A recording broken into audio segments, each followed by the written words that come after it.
Didn't see you there. I was just going over the script I have for this video. It's my race recap of the Vero Beach Octopus Ultra 2021 50 miler. Some good stuff. I think you're gonna like it.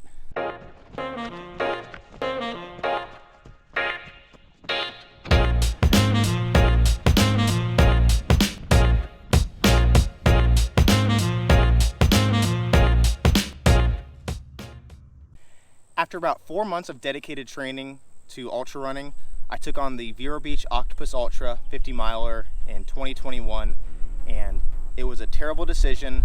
I don't know why I did it, but I'm really happy I did because it kind of launched me into an obsession with ultra running and ultra endurance sports. I'm still new to endurance sports, but I have a decent base going into my run training. I've always done sports my whole life, whether it be baseball or intramural sports in college, but never long distance. About 6 months prior to really ramping up my running training, I got into long distance cycling. I was putting on a couple hundred miles a month. Actually completed the Florida Coast to Coast Trail over about 3 days. I did a bike packing trip. First day was about 120 miles, second day was a little over 100, and the last day was around 40 or 50 miles. I'm really proud of this because up until that point, the longest I had cycled in training was 50 miles. So the fact that I was able to more than double that for 2 days in a row showed me that I was capable of doing more than I thought I was, and that I was only putting limitations on myself. Once I got done with this bike packing trip, I realized that I wanted to sign up for an ultra marathon. I hopped on to run sign up, ultra sign up, and between COVID and between just a lack of races during the summer because it's so hot, there weren't many options to choose from. However, I was kind of lucky because the Vero Beach Octopus Ultra popped up, and I saw that it had a number of distances between just a 26.2 miles to 50K, to 50 miles to 100K, and then 100 miles. I originally signed up for the 50K because that seemed like a difficult yet achievable goal. Leading up to the race, I had a few training runs, one of which was a 20-mile run in the middle of the day. I got done with that run with little trouble and realized that 31 miles actually wouldn't be that tough. It would be a challenge, but I had no doubt in my mind that I could achieve it. What I really wanted for this first race was a challenge. I didn't want to be competitive, I just wanted to finish it. So I looked into it and I saw that you could upgrade to the 50 miler for a small price, so I ended up upgrading to the 50 miler. I wasn't quite sure if I could finish the 50 miler, and that was really exciting to me. My wife and I got to Vero Beach the night before, and she shared with me these words of encouragement. Out here at Vero Beach with my crew chief, number 1 crew chief, number 2 wife. Giving me some pointers on race day. She's pretty much said, it's way too hot, how are you gonna do this? You know, that's valid, it's a good question. So taking that in consideration with all the advice. Hopefully not gonna drop dead. She told me today that she's worried I'm gonna drop dead and she's gonna be a widow at 31 years old. So again, 29, I'm sorry. So again, it's a little bit more words of encouragement, you know, don't drop dead. Oh my God, it's hot, how are you gonna do this? So, yep, looking forward to picking up some other nuggets of wisdom tonight from her. The first arm of the Octopus Ultra is called Sunrise.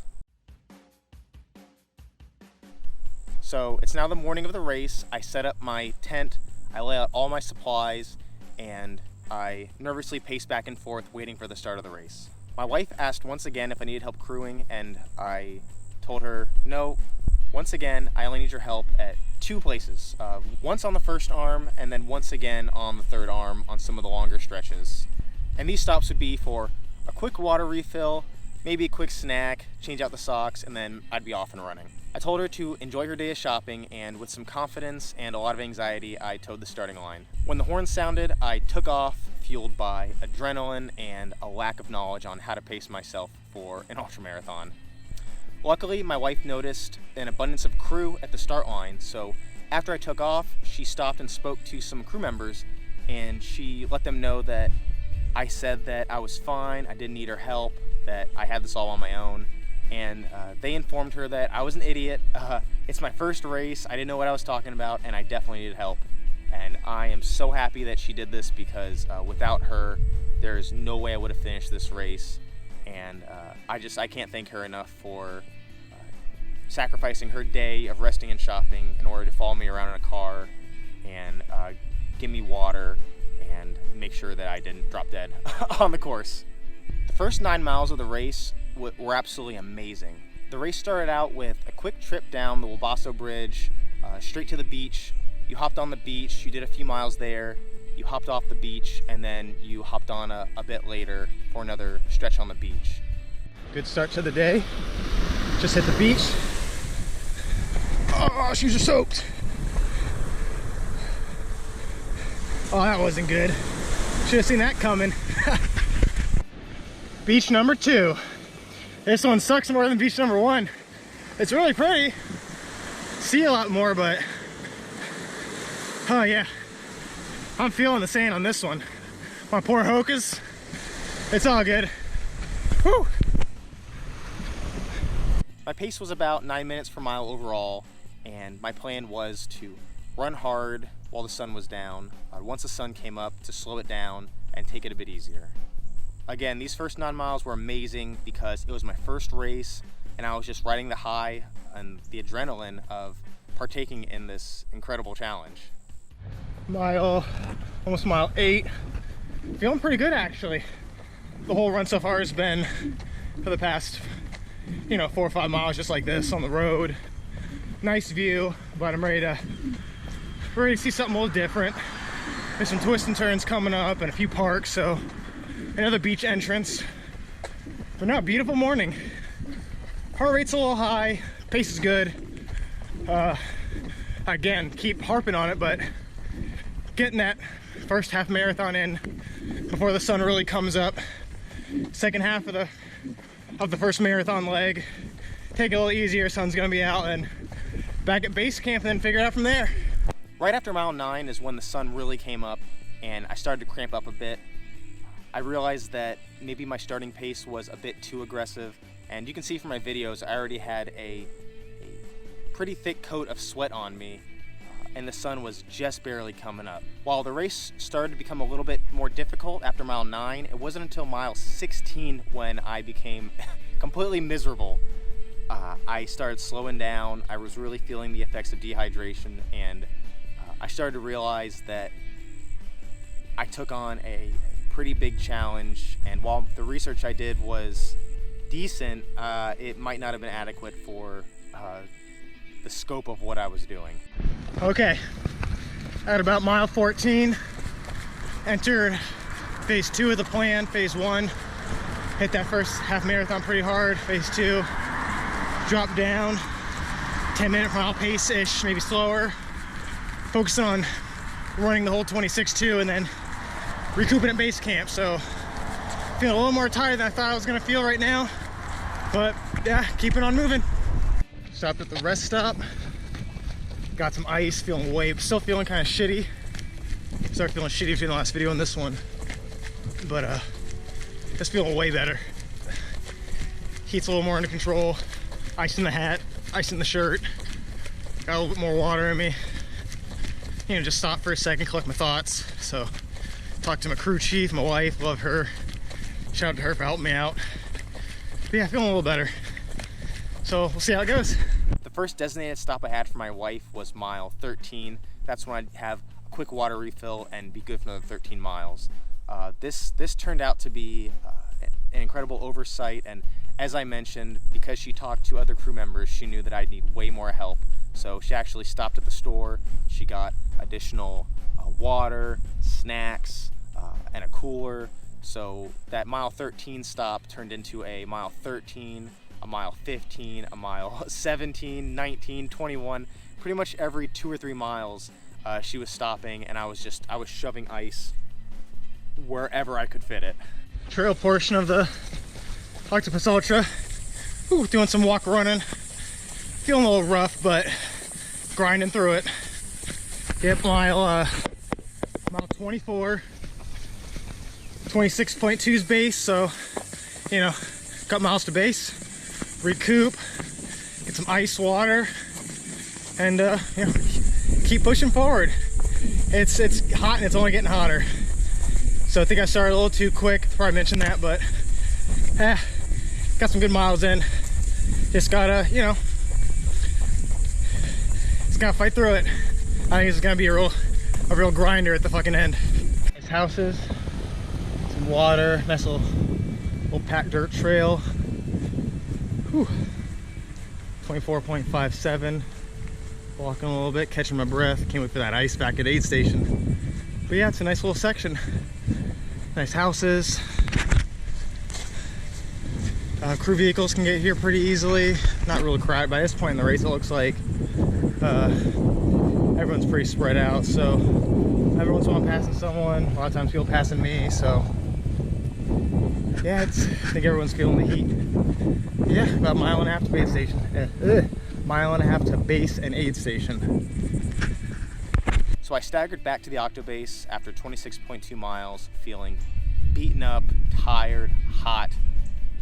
But I had come here to run an ultra, and I wasn't gonna stop until I at least got to that 50K mark. You couldn't drop down once you signed up for a higher mileage, so I knew anything under 50 miles was a DNF. But as long as I got an ultra distance in, I wasn't gonna be happy with the DNF, but I'd honestly take what I could get because I was feeling very rough. The next section was a 5 mile out and back. On paper, it looked extremely easy, but with the Octopus, absolutely nothing is easy, and this 5 mile stretch was definitely difficult. After about a 30-minute break where I cooled down, I got some water, and I got some food to eat, I decided to take off for that 5 mile loop, which was called Paradise.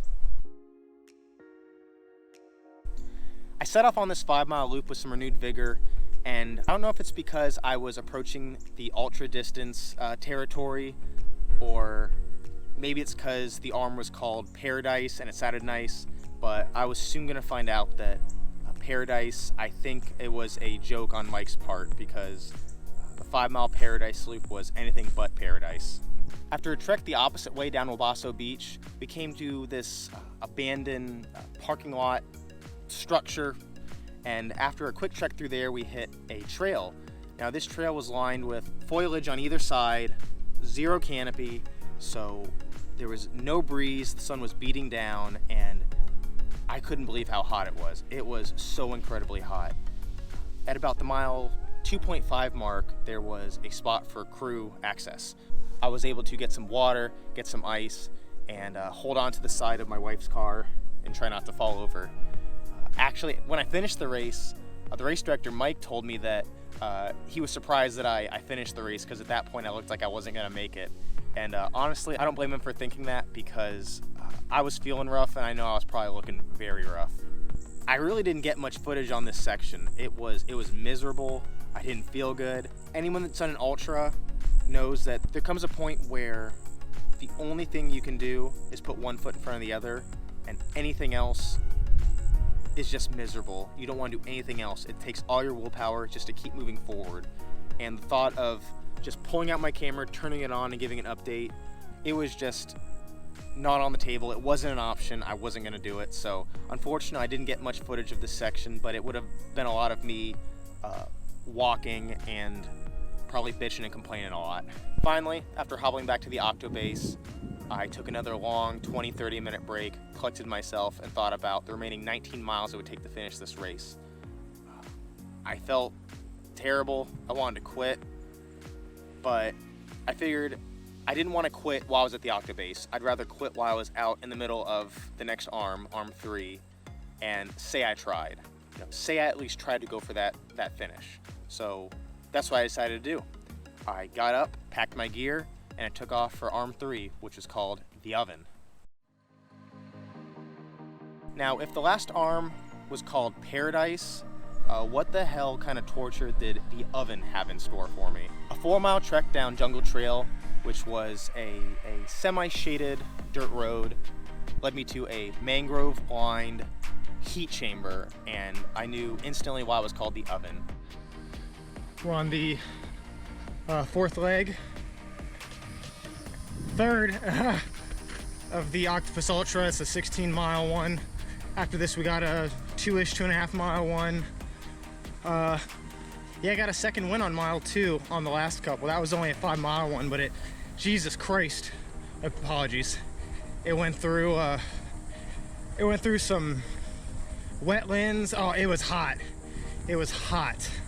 Luckily there was a crew meeting area about halfway, so that's the first time I really thought about quitting. In my head I went, okay, get back, get your 50K done, and then decide from there. And on about mile 30, I got some second wind, and I'm like, man, I'm about to do this. So yeah, it's one foot in front of the other, kind of my game plan. Just keep pushing hard.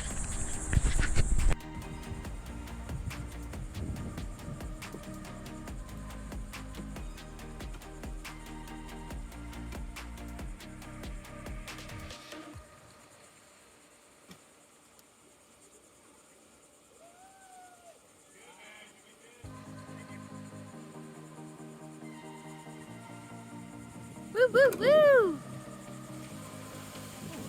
How you feeling? Good, hot, gotta. Kind of like paradise. On either side of you, you're shaded by mangroves and trees, and it completely blocks out the wind. Again, on top of that, there's no canopy, so the sun was just baking down on me, and it was so incredibly hot. About mile 39.3. All that's on my mind is finish. It's octo leg number 3 right now, in some mangroves by the water. Yeah, it's hot out. A little bit of shade, not too much. Yeah, it's brutal. Been doing some run walking, about half mile running, half mile walking. Sometimes pushing it to a mile running and a half mile walking. Just focus on that finish line. Yeah, I couldn't imagine doing the 100K, the 100 mile in my shape right now. Maybe next year, but maybe not, because it's yeah, Florida in summer. It's almost August right now, end of July. It's coming down. I guess sun's always coming down in Florida. Yeah, no rain as promised. Was really looking forward to some of that cloud cover and some of that rain. It's been clear skies and heat. So, yeah, brutal. However, with each mile, I realized that I was getting closer and closer to the finish. At about mile 35, I knew for a fact I was gonna finish. I could do 15 miles, I could make this. So I felt like there was a huge weight lifted off my shoulders. I knew I was gonna finish, I could do this. Just because I realized that I was definitely gonna finish doesn't mean the remaining miles were any easier. They were absolutely miserable. It was hot. I had to cut down to a pretty weak walk run strategy of run 0.1 miles, walk about 0.4. It was very slow, but I just wanted to get this thing done. Coming up mile 47, man, this arm 3's been a slow one for me. But yeah, starting to stare down the last 3 miles.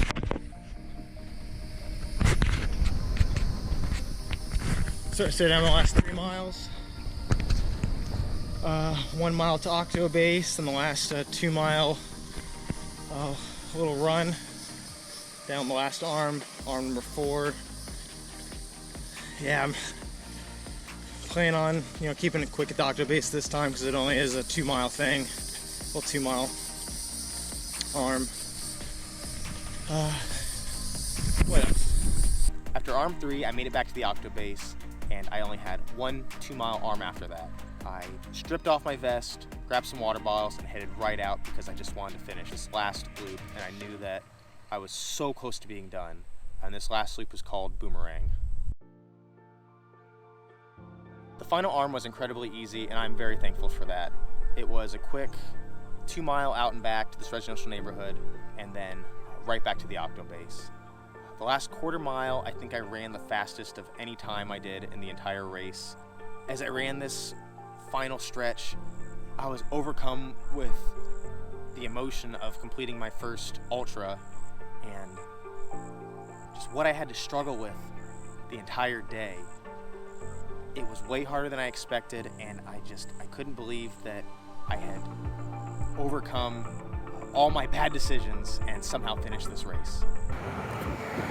Michael's coming in for the 50 miles. Yay! Woo, woo, woo, woo!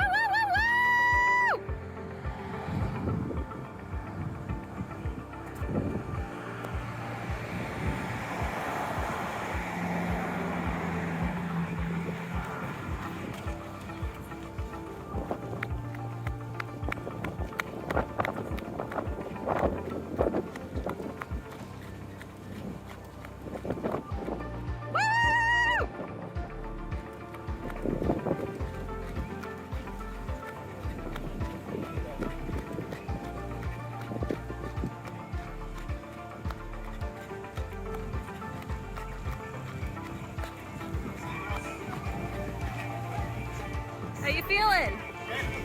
Good. Thank you very much. As I crossed the finish line, I immediately took a seat and was so relieved that I finally got to rest without the stress of having to get back up and go out and run some more. I was finally done. The race director came up to me and informed me that I had finished a 3rd place overall. I told the race director it must have been a mistake. There's no way I even placed. I felt so terrible, but somehow I was able to get 1st place male, 3rd place overall, and for my first ultra, it was incredible.